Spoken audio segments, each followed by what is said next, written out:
Hi there, welcome to the Tent News, where the truth comes to light and the stories everyone is talking about are brought straight to you. From shocking confessions and viral social media moments to real life mysteries and trending drama, this is the place where we uncover it all. Now, please watch this video first, and I will be back with the rest of my commentary. Hi, my name is Wiseka Maklela. And you know I'm a brand in the Eastern Cape. There's something, man, there are two things that I want to say.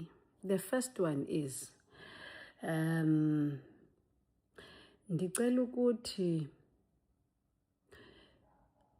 I take a serious exception on all the politicians that are arguing the issue of immigration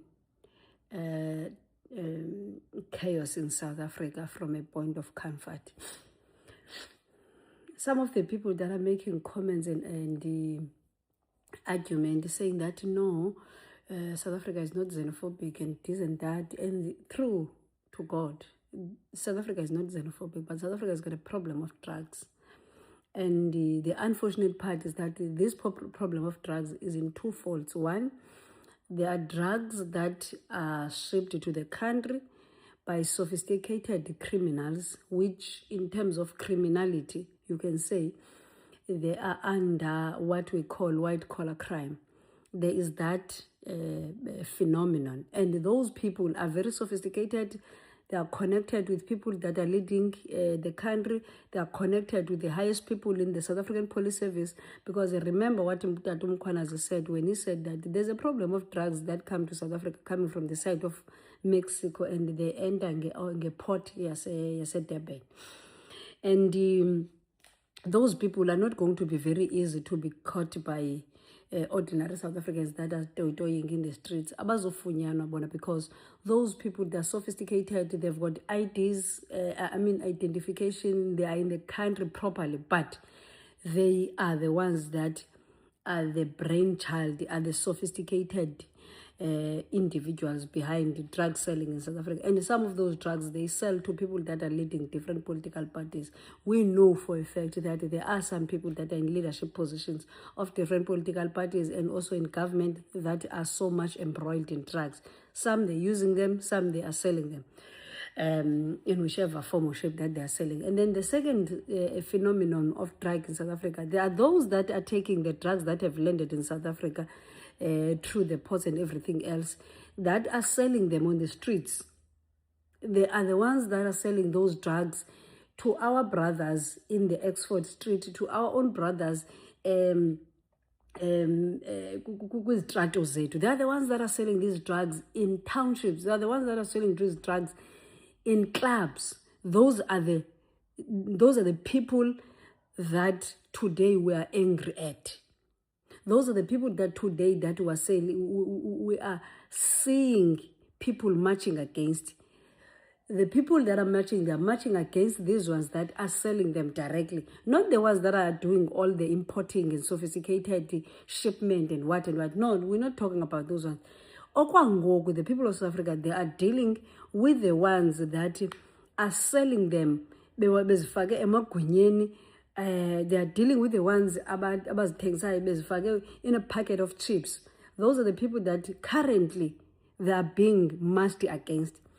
And for any politician to come out and say that, no, Africa is one, we can't be chasing people out because this thing is wrong, we are xenophobic, and as government, we are going to put all resources and make sure that these people, they are protected and what and what.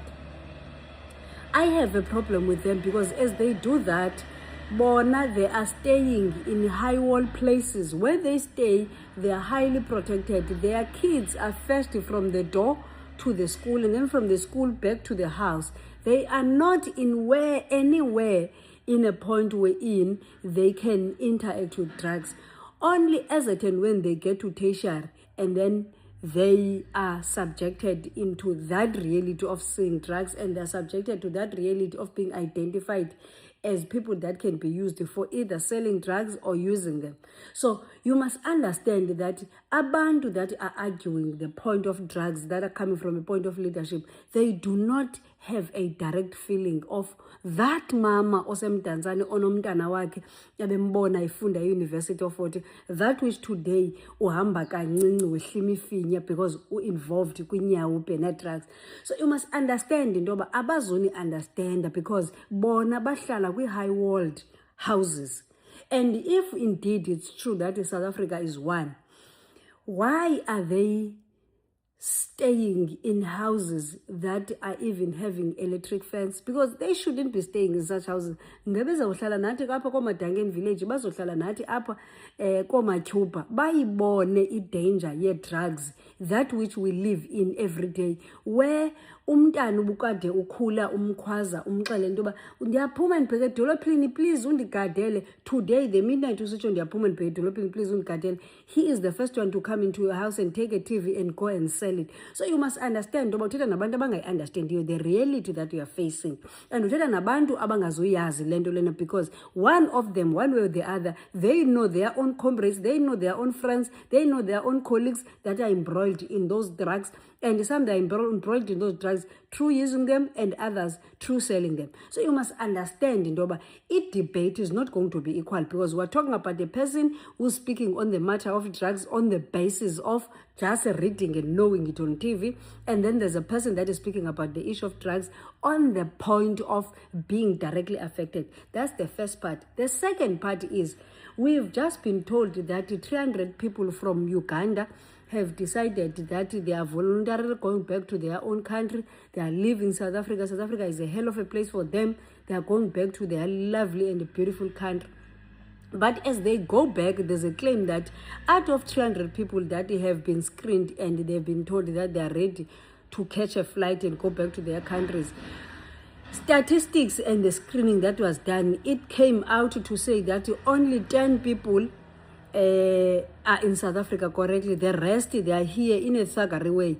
And what is so interesting about all of this is that these people, as they're going back to their own countries, they're not just going back to their countries voluntarily. They've gone to their own embassies, and their own embassies have then made a preparation for them to go back to their own countries.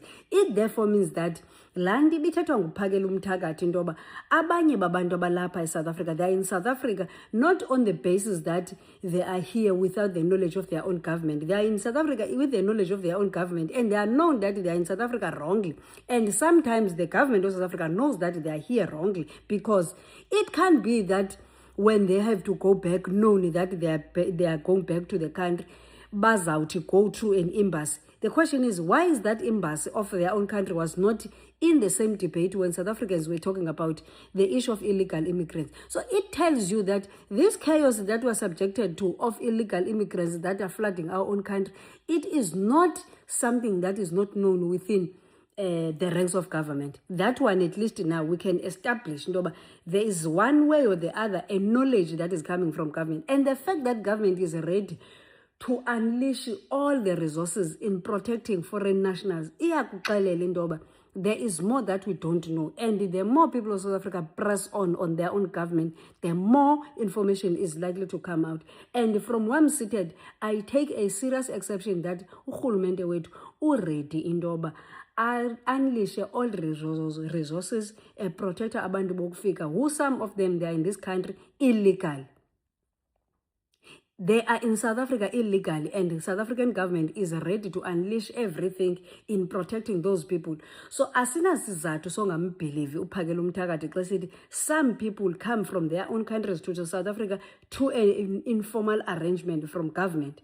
And if that which that he said is not true, I am yet to see government outrightly disputing that. But as of now, I have not seen it. And I'm dare saying there is more that is coming on this thing of foreign nationals. And the more people of South Africa press on government to do the right thing, the more positive things and more positive spin-offs are likely to come out. And as of now, I don't think that there is an organization anywhere that has got a right to threaten Jacinta. Because when you threaten Jacinta, anything happens to Yena, you will be the first suspect. you will be the first suspect. And I take exception in that national government has not taken time and engaged, or Jacinta, has not. The only thing that government is doing is to unleash resources, which therefore, in the eyes of the public, is that government has taken the side of those that are coming from other countries that are in South Africa illegal. But we're all here, we're going to watch and see. At 7 o'clock, we're meeting, discuss politics. A lady decided to share her own perspective on this whole thing that is happening in South Africa, March and March, and also the fight against foreigners. And she was touching on something very, very important, saying that Jacinta must be protected.